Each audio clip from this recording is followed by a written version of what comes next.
Tsar Nicholas II, sentimental, petulant, practices the divine right to rule at his palace outside St. Petersburg and frowns at a changing world. Minister of the Interior von Pleva, more vigorous by nature, organizes repression with system, if not subtlety. Both in Russia and beyond her frontiers, the question is no longer whether revolution, but how, and led by whom. Majesty, the state has no business organizing workers to present economic demands to employers. There are plenty of revolutionists around to do that, God knows. The state's job is containment. We put out fires, we eliminate fire raisers, Jews, anarchists, revolutionists. Fortunately, the same size in a gun sight. 69 rioters killed, 143 wounded, over 200 arrests made, 24 already hanged. It's all there in the file. We can win if we have the will, Majesty, but we must make them understand that we are serious. And if we are serious, we must be coherent, we must be ruthless, and above all, we must be intelligent.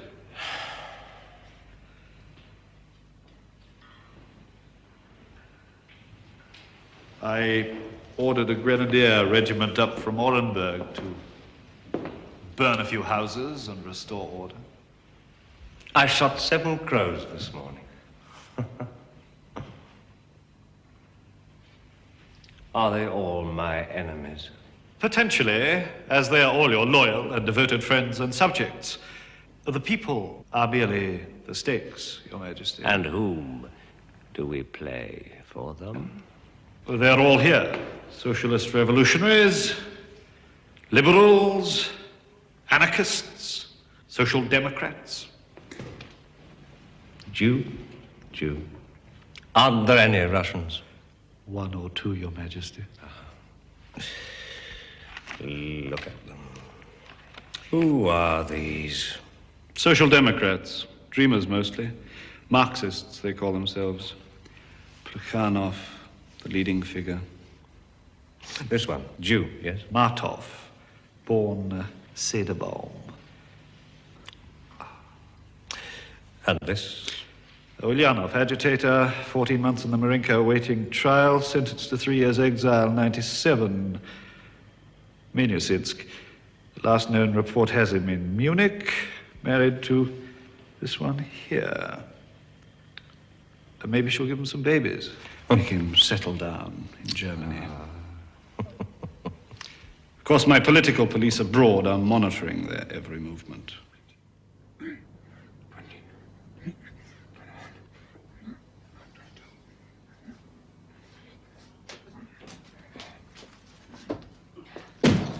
The landlady wanted to know if Dr. and Mrs. Richter were married. She wanted a marriage certificate. There's no problem. I showed her the ring.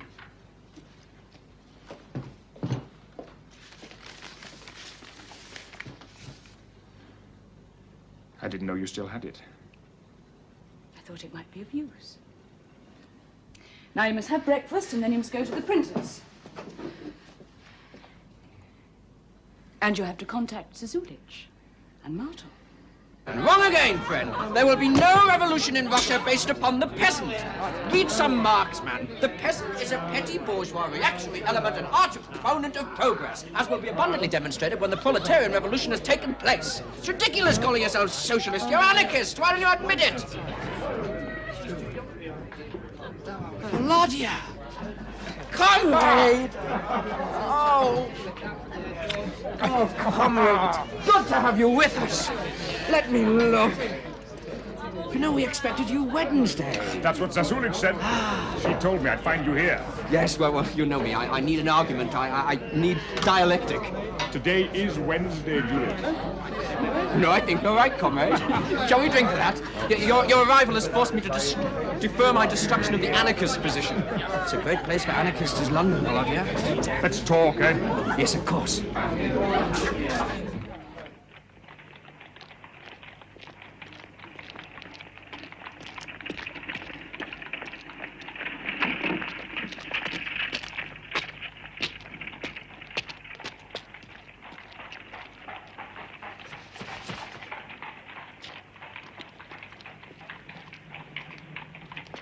A year, not less. Can you do it in a year? Yes, with work. What does Plekhanov think? Does it matter? Leganov couldn't organize a trip to the theater, and God knows he's had enough practice. In any case, he's a theoretician. Organization isn't abstract enough for Georges. But has he approved the broad strategy? Leganov and Axelrod have agreed to leave it to my judgment. That is to say, they support my view that we should not undertake a full party congress until our tendency has been strengthened at the expense of all other tendencies. When the Iskra men have a strong position within the party on the ground, then we can convene a congress which will recognize us as the leading element. And that won't happen until Iskra has won the minds of the party workers. Oh, how we have missed you, comrade. Face it, what we have now is a fragile chain of agents and contacts spread thin across Europe and Russia. It's we who are weak. We're emigres, dilettante, intellectual, unreliable. We must change that. And we must begin with ourselves if we are to create an organization of professional revolutionaries whose duty is to devote not only their free evenings, but their whole life to working for the revolution. In a year, we must have built the embryo of a party.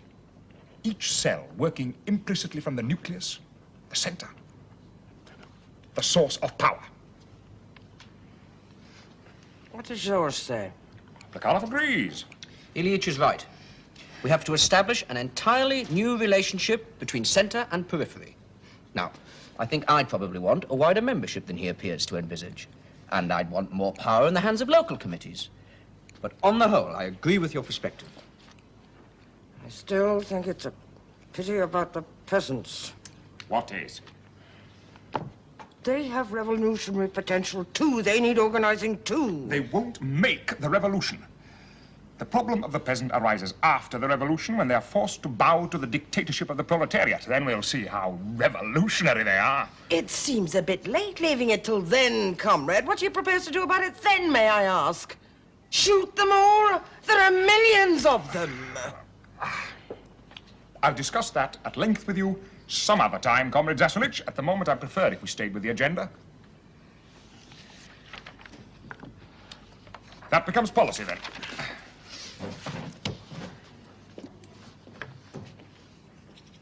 Look, comrades, we have a newspaper, we have an organization.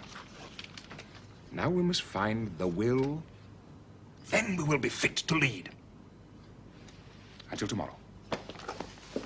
Goodbye, comrades. Good night.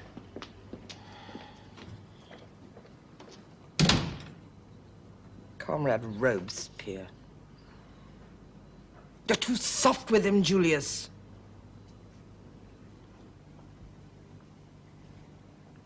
Do you want me? No. Do you want to talk? Perhaps with the wrong people. No. They're turning into fossils, Nadia. Emigres.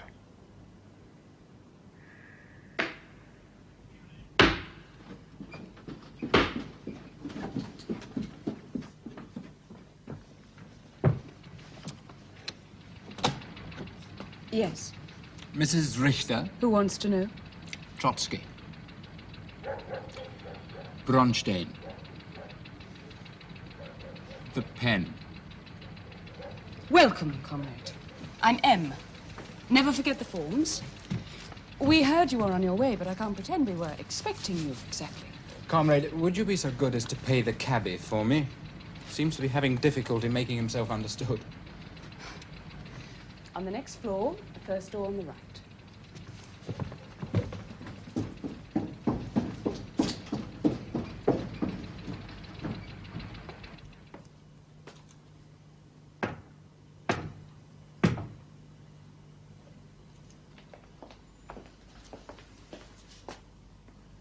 Comrade Lenin.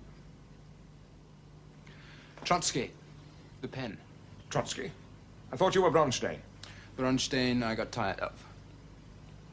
Trotsky I borrowed from a jailer just before I escaped.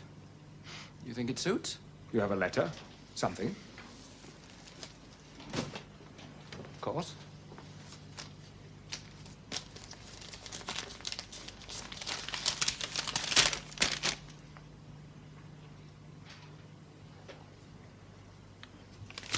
Welcome to London, comrade. It's an honor to be here, Comrade Lenin. I'm entirely in your hands. Tell me what I can do. You tired? No. Why do you ask? Doesn't matter. Come. First, you must tell me what you know. People, trends, organization. A center cannot hold without intelligence. Coffee? Tea, you've met our new comrade. The young eagle, wasn't it? Zaporozhets called him. Something to do with the way I hold my nose, I think. We need all the eagles we can get. Tell me. Do you mind if I remove my shoes? Not at all, please. These belong to Trotsky, too. I think the least they could do is provide warders with sensible feet. If I were one of the celestial bodies, I would look with complete detachment upon this miserable ball of dirt and dust. I would shine upon the good and the evil alike. But I am a man. World history, which to you, dispassionate gobbler of science, to you, bookkeeper of eternity, seems only a negligible moment in the balance of time, is to me everything. As long as I breathe, I shall fight for the future, that radiant future in which man, strong and beautiful, will become the master of the drifting stream of his history and direct it towards the boundless horizon of beauty, joy, and happiness. It seems as if the new century, this gigantic newcomer, were bent at the very moment of its appearance on driving the optimist into total pessimism and civil nirvana. Surrender, you pathetic dreamer. Here I am, your long-awaited 20th century, your future. No, replies the unbowed optimist. You are only the present.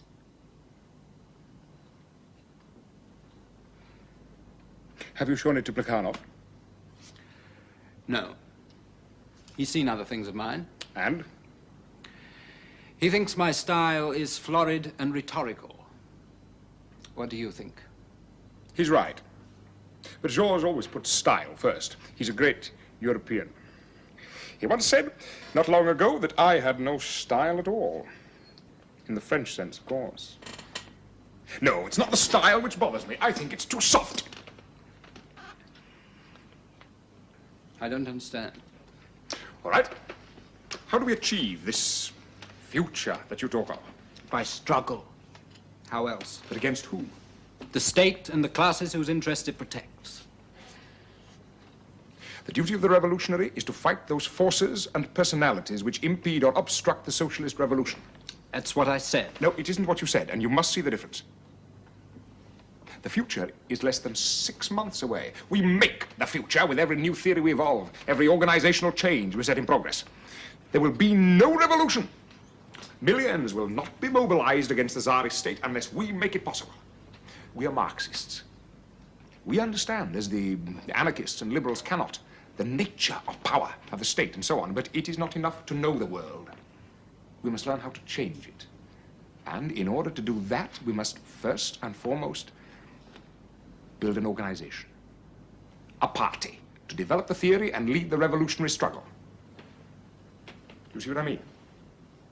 Objectively, the enemy can be your best friend, your lover, your party colleague, the chairman of your local branch, the editor of your party journal. The enemy is he who impedes the course of the revolution. The battle for now, Comrade Trotsky, is not with the Tsar. It's with ourselves. Comrade Trotsky doesn't leave soon. He'll miss Vera Ivanovna's mutton stew. All right. Think about it. I want you to stay for a while. Work with Iskra. Find yourself. Oh, and a word of advice. Don't become an emigre. These capital cities, Fat bourgeois. They suck you in if you let them. Live only for the revolution in Russia. Do you understand? Yes. I saw a fair bit of it in Paris on my way here. You'll see it here, too. Tell me about Paris. Paris is like Odessa, only Odessa is better. I'm sorry, comrade, I mustn't miss my mutton stew. Let's but keep that's calm. just- We're comrades, Population. comrades. These are honest differences, and it's right we should talk them out. I see no need for personalities and name-calling. Surely we're beyond that sort of thing. I beg you, comrades. Do you have further criticisms of my program, Vera Ivanovna? I simply say that as a program for the Second Congress of the Russian Social Democratic Party, I think Vera Ivanovna has made her point, Ilyich. It's quite simple. She prefers Plekhanov's draft to yours. As to Axelrod and George himself, you, Potresov, and I prefer yours. Now, if you press for a vote, you give Comrade Plekhanov the opportunity as chairman of the Iskra board to cast the deciding vote in his own favor. May I make a suggestion? Please do. Give me the two drafts. Let me see if I can't find something in them to please everybody. What do you think, Comrade Trotsky? As a comrade, I mean. I think it's probably possible to safeguard your salient points within Plekhanov's text. Personally, I think Plekhanov's draft better suited to a textbook of economics than a party program. Oh, look, young man, George Plekhanov was running a revolutionary movement when your father and mother were still holding hands in the front parlor. Yes, I know, he told me. All right, I accept what you say, Julius. But I think it's important to preserve the notion of an all-out attack on Tsarist absolutism as well as capitalism, and it must be clearly understood. Through the program, we eventually agree that the dictatorship of the proletariat means just that. It does not mean the dictatorship of the proletariat in conjunction with the peasants. With those two conditions, I concede the need to prepare a new Congress program based on both drafts. Now, it looks like July. Comrades, in Brussels. Questions? Good. Would you mind waiting a little longer, Ilyich? A comrade has asked if he might address the meeting. He's upstairs now. Upstairs? Why was this not on the agenda? Comrade Milutin arrived only this afternoon from Orlov. I bring the matter up only now because I didn't want the main body of the meeting to be disrupted. I see. What does Comrade Milutin want? I think he should be allowed to tell us that himself. Nevertheless. Comrade Milutin has laid grave charges against one of our own agents. Who? N.E. Bauman. What charges? Bauman got Milutin's wife with child during his exile in Orlov. After his escape, he began to slander her, labeled her the whore of Orlov, and even used our own underground networks to revile her. It wasn't long, naturally, before party workers in Orlov picked up the stories. To defend her honor, as she put it, she hanged herself. This is her suicide note. It's addressed to the party. Vera Ivanovna has already seen it.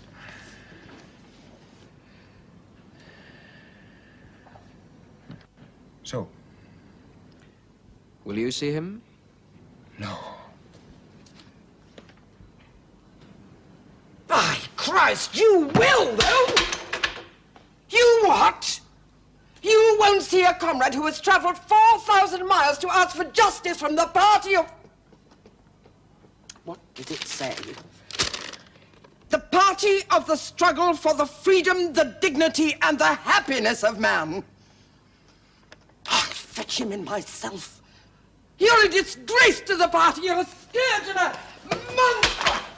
Vera Ivanovna. Vera Ivanovna. I'm sorry, I will not give that man. I'm going to fetch Milutin down, and he shall see him. I'm sorry. I've written to Plekhanov, urging that you be co-opted onto the board. That is, if you still want it. More than ever.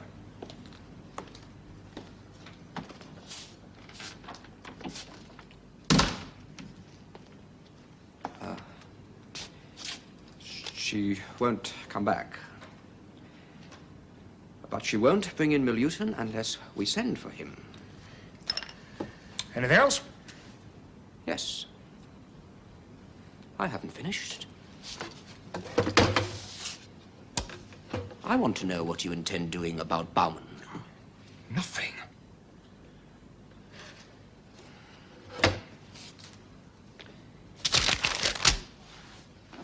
I think there should be an inquiry. Nadia, tell Comrade Martov Comrade Bauman's role in the Iskra network. I know his role, comrade. Don't play the grandfather with me. It doesn't work. And don't be so childish. Bauman is an outstanding agent. Not average, not good. Outstanding. In party matters, I would trust him above anyone else I know. Now, you're asking that he be disciplined? How? Expelled? Yes, yes. Certainly, if it's true. For personal misdemeanors. Let me tell you, comrade, I rule an inquiry as being out of order, as outside the competence of Iskra and detrimental to the interests of the party. Now, if you want my private views on the matter, you can have them. Privately. You can't separate private from public like that. Can't you see that, man? We are what we do. You, me, Bauman, all of us. Party morality isn't simply loyalty to the party. It's the highest level of ethical consciousness yet afforded the human species. Oh, metaphysics, Julius! Another time, perhaps, we may speculate. Right now, we are trying to make the revolution possible.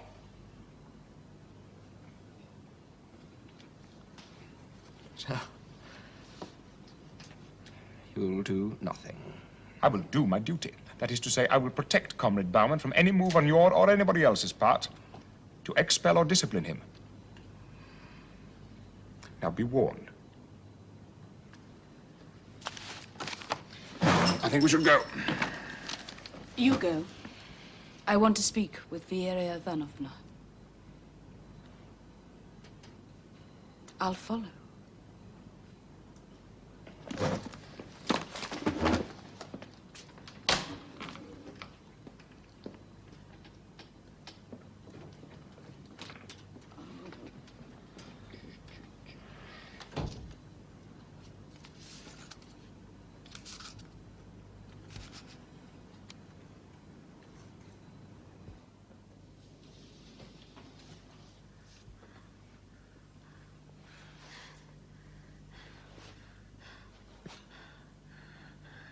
It's simple, see?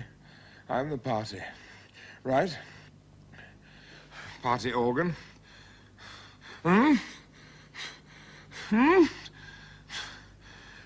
Central committee. Right? Central organ, central committee. See? I'm the party. I'm the party. No, I'm...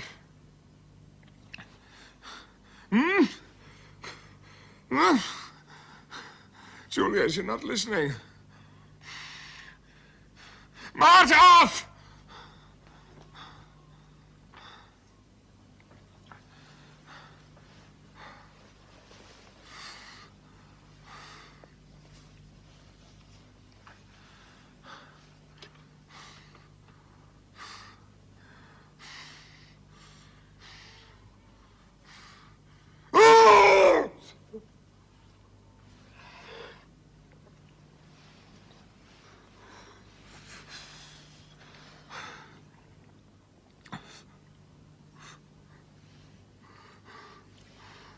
You can't go on like this, Volodya. Let me get a doctor. I want you to pack the trunks and prepare to leave. We can't leave. You're ill, man. Do it! Oh, do it.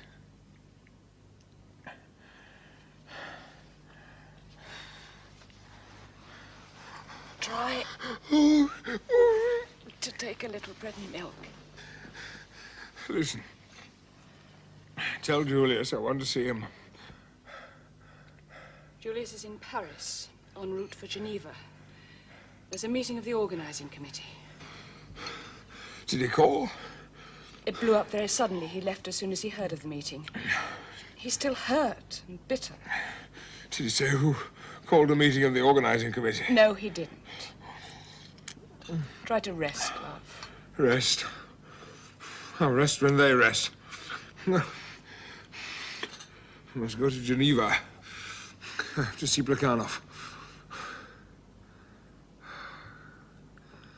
It looks as if Julius is making his bid for power. No. No. I say the party must be built like a fist, like a brain balled. He wants a party like a saucer full of calves' hearts put down for the cat. I must show him he's wrong.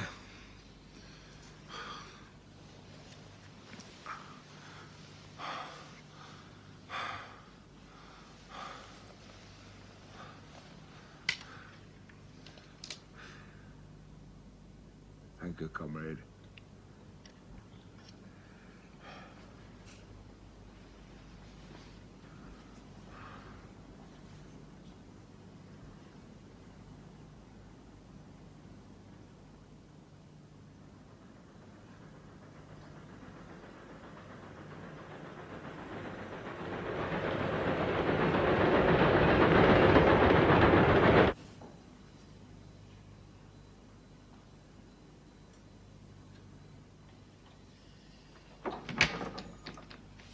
Elish, we meet again. How are you? We've been worried about you. Recovered, thank you. Sit down, sit down. Well, we're almost there. You've worked hard. The operative word is almost, George. I've dreamed of this Congress for over a quarter of a century. You know that? A Congress that will unify the party. With Iskra as its theoretical and organizational center. Exactly, comrade. But will it? How do you mean? We of Iskra have 41 votes out of a total of 51. Our principal opposition being the Jewish Bund with 5 votes and the Workers' Cause and the Southern Workers' Faction with 2 votes each. Theoretically, we of the Iskra group cannot fail to dominate the Congress, push through our own resolutions, elect our own people to the Central Committee. The question remaining is, who will control Iskra? Doesn't Iskra speak with one voice? What do you think? You surprise me. Why, of course, there have been personal frictions, the Bauman Affair, for example. But surely there's no evidence of ideological division, is there? George, Martov has tabled his own draft rules for party membership. I've seen the agenda. I must say I've read them side by side, yours and his. And I'm damned if I can see much to choose between them. Apart, of course, from a certain stylistic difference. I'll tell you the difference in a sentence, George.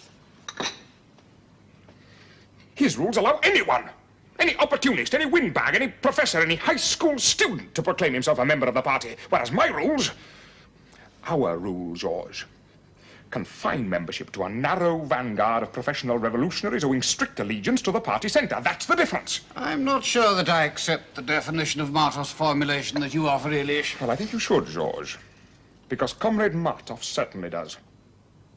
Are you sure? Perfectly.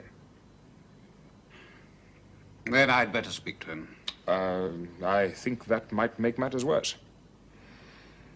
I think we should simply see to it that his rules are defeated. How? Canvass, argue, persuade. Make sure of our votes. Secure them. Keep them hard if they look like softening. I think we are the right people to lead the Revolutionary Party, Comrade Plekhanov. Theory and organization drawn together. Like that.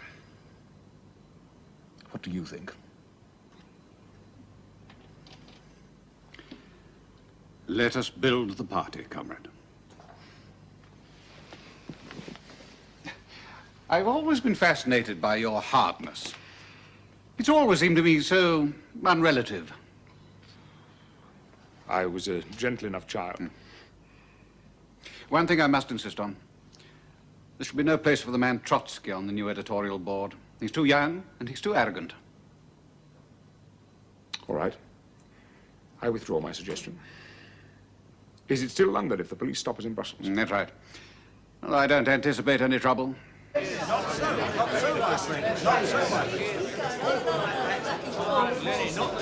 Autonomy amongst individual groups cannot be tolerated. The party must be supreme. So let me get this straight, comrade. If the Jewish Bund refuses to surrender to party control over its own organization, this Congress is prepared to expel us from the party. Yes, how is many that the times meaning? do I have to tell you? Yes. Then I demand that this Procedures Committee rule that the resolution be deferred. There must be a commission. You know what our collective view on the We board are is, party comrade? We are now the too. Procedures Committee of the Second there no Congress of the justice Russian in the Socialist world? Comrades, 6 delegates have been arrested at their hotels. I'm informed that the Belgian police are on their way here to break up this meeting now. Comrades, the contingency plan is now operative. Congress will reconvene in London in 4 days' time. Go now. Go on. Take care of Krupskaya.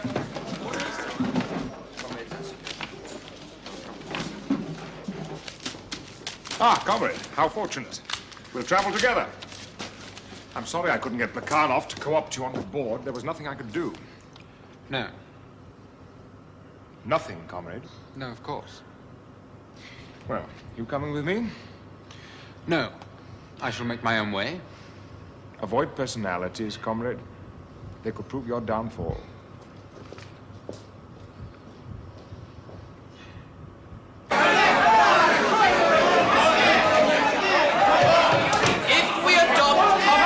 If we adopt Comrade Lenin's formula, we shall be throwing overboard a section of those who, even if they cannot be admitted to an organization, are nevertheless party members. We are a party of a class, comrades. We must take care that we do not leave outside the party ranks those people who consciously, though perhaps not very actively, associate themselves with our party. Indeed, the more widespread the title party member, the better. Comrade Martov is right. People who support the party. For me, a conspiratorial organization only has meaning when it is enveloped by a broad social democratic working class party. You're confusing a party with a movement, comrade. They're not the same thing. No, comrade, it is you who are confused. You confuse the party with a bunch of professional thugs who will do your Argument, comrades. Reserve your abuse for the enemy. I look forward to the day, comrades, when every striker, every demonstrator against the Tsar and his regime accounts for his actions by stating, I am a member of the Social Democratic Party of Russia. If you support that hope, you will support this motion. Comrade Lenin. Thank you, Comrade Chairman. Comrades, you've heard the arguments, Martov's and mine. What we're arguing about is both an image and a reality. If you support my motion, you vote for coherence, organization, discipline. Above all, for power at the center. You will say, in effect, that it is important to distinguish between those who belong to the party and those who associate themselves with it. You will make the necessary distinction between an entire class shaped by capitalism and its vanguard, the party. The title party member is a fiction if it cannot be made to correspond to the facts. Capitalism is bound to weigh down wide sections of the working class with oppression, disunity, stultification. Social democracy seeks to lift the worker out of his present level of consciousness to a genuinely revolutionary one. But if we fail to recognize the distinction, there is no way we can achieve that end. Vote for Martov's proposal and you create a tea party. Not a party of revolutionaries ready to lead a class into battle. Very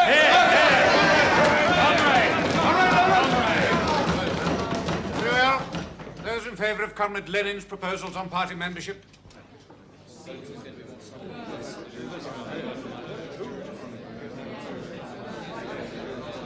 "23. Those in favor of Comrade Martov's proposals?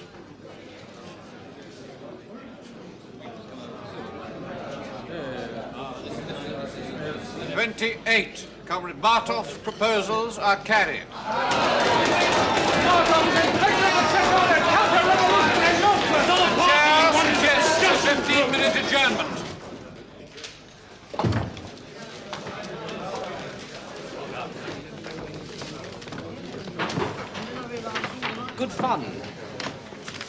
Oh, yes.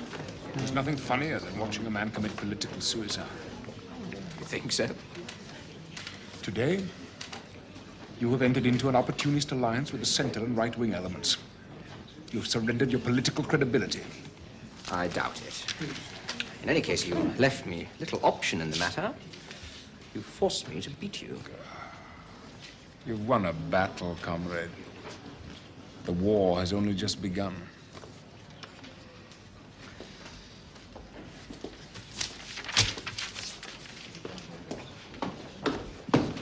Full caucus meeting tonight to discuss our list for Central Committee and Party Council, 7:30 sharp.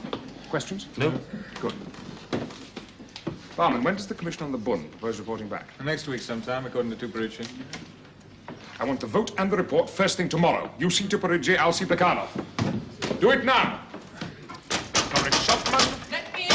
Comrade Brzezinski. Comrade Liengnik. The executive from caucus meeting. Comrade Noskov. That concludes the lists for the Central Committees. Now, I don't have to remind you that the voting will be solid. We have outlived the wavering days. The Bund. I've seen Plekanov. The Bund problem will be taken first thing tomorrow. Tuperucci, is your commission ready to report? It will be by morning. Good. No problem. No problem. Good. Right, that's all. Let Comrade Martov in when the other comrades have left, will you? Do you want me? What is happening, Volodya? I don't know what you mean. I was in caucus. You had me locked out! Why? Because you no longer belong to the caucus. Why? Because my motion won the majority in Congress. No. Because your majority was based on an openly opportunist alliance with the swamp. With those elements, we as a tendency have been fighting for the last year. There was no alliance. I haven't spoken with the Bund since Brussels. Believe it.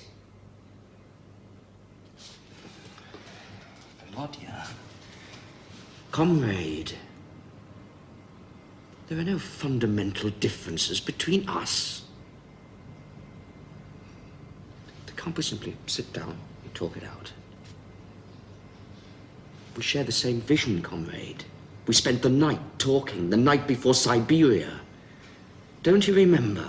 On and on, building the vision.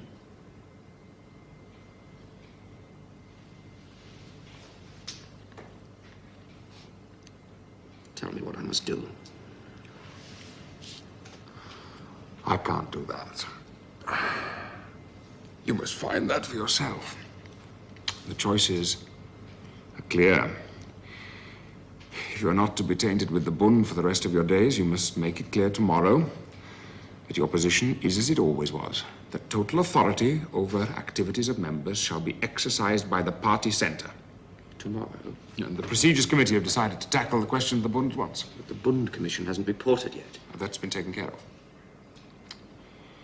If, on the other hand, you decide that you need the votes of the Bund and other centre elements to gain control of the party, you will be exposed as an opportunist and a counterfeit revolutionary. The choice is yours. There can be no question of my cynically changing my position over national autonomy within the party. My position is identical with yours, as you very well know, comrade. The point is not that I know it. The point is that the whole party, including the Bund, knows it.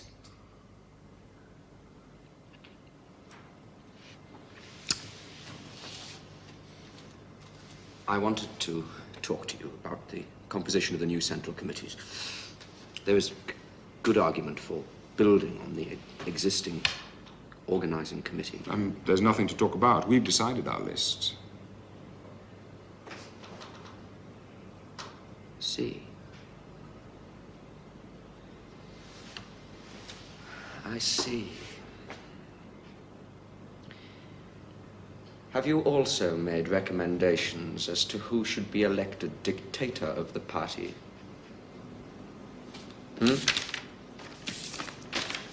Or will you be able to manage without that? I asked you a question, comrade! Vera Sassultisch was right. Axelrod was right. Potresov was right. You think you're Robespierre! By God, they're right! Now the vote itself. Those against the Jewish Bund being allowed to remain in the party. 41.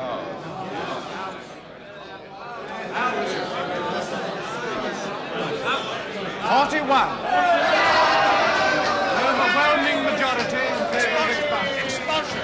Withdraw! You should withdraw! There is no question of staying, comrades. The insult and humiliation you have dealt us will live with us many a day. Like you, we dream of and work for the socialist revolution. All we ask is that we be allowed to do it in our own language with our own people. You deny us this basic right because of some Napoleon who craves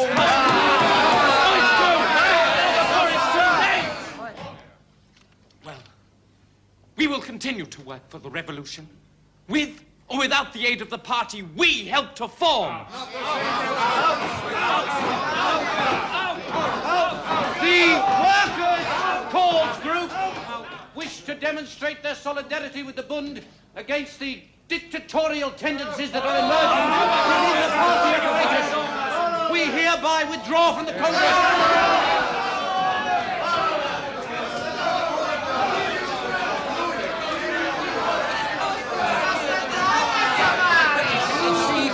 If history seeks an opportunist, it will not be in my direction that it looks. If it does not label you an opportunist, it may well conclude you're a fool.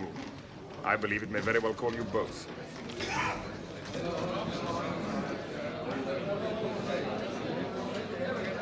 Now, nominations for the new editorial board of Iskra. Comrade Lenin. We have already, in an earlier vote, affirmed the role of Iskra as the ideological center of our party.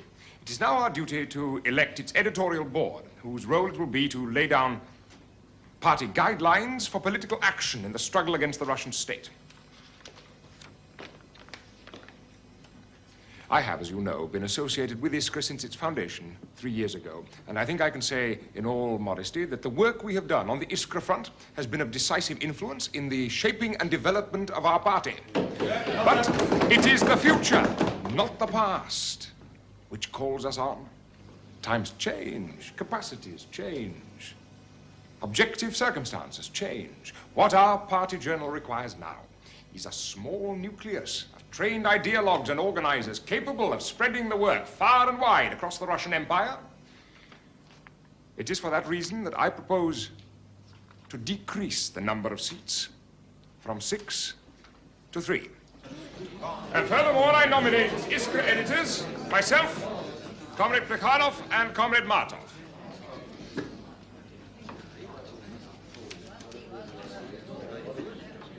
This is not possible, Comrade Chairman. Haven't we already voted for the continuance of the Iskra board? You bastard! You dirty, stinking, dictatorial bastard! Jesus God, if I had a pistol, I'd blow your rotten brains out! You're not a comrade, you're a dictator, you're a bloody czar! I see your game, Lenin. Hook or by crook, isn't it any way so long as it's your way? You with all your hard men all around you. And what do you care about loyalty and service and dedication? I've spent a lifetime, and so has Axelrod and Petresov, of devotion to this party. And now what do? You cut us off just like that, to fall into the swamp. You're no man to lead this great movement. And you whom I've worshipped as a great mind and comrade, one of these days, this man will eat you for breakfast. You're too old, Sassultisch. Beautiful! Only the revolution remains forever young!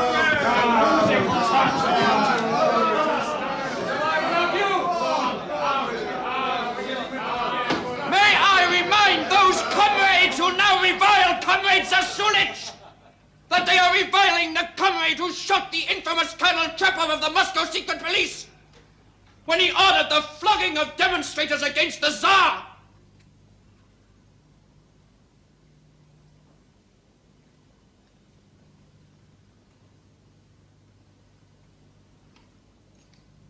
I will not accept nomination under these arrangements. You're not able to refuse, comrade. under the laws you yourself voted in only days ago. I will not serve with that man.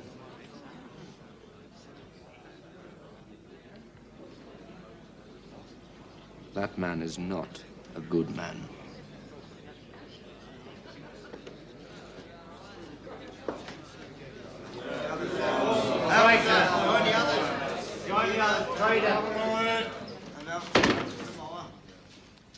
If this is Comrade Lenin's image of the party, I want no part of it. What he has done today shames and degrades all of us. Sassultisch and Axelrod in particular have fought all their lives to build the party. And now here on the brink of success, they are ruthlessly cut off, sent out into the wilderness to satisfy the insatiable lust for power of one individual. Comrades, we are privileged to be listening to the sound of party debate, new style.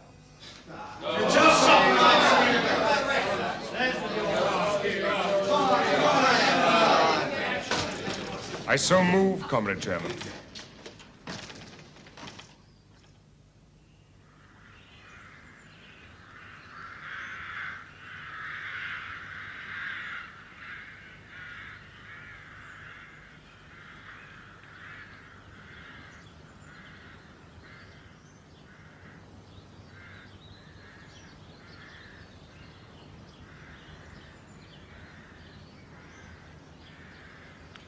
We dedicate this great unifying Congress to the memory of the man who lies herein. Well, goodbye, comrades. Good luck, wherever your work may take you.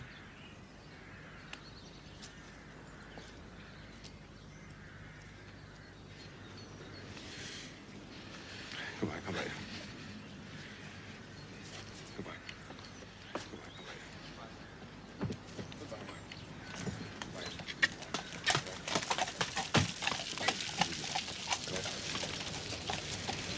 I must speak with Vera Ivanovna. I must.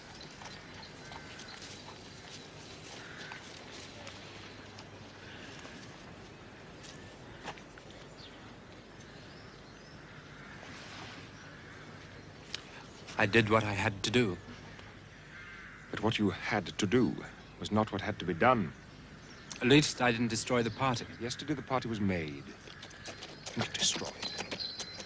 And what is more, history will prove it to be the only party, the only sort of party capable of capturing state power.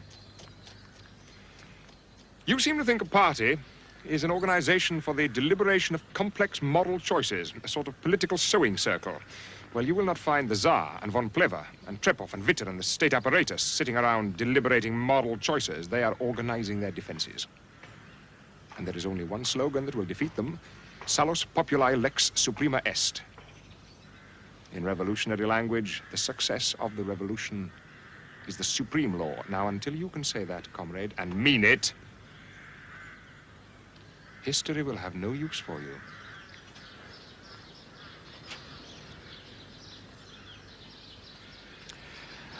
I suppose that will depend on who writes the history.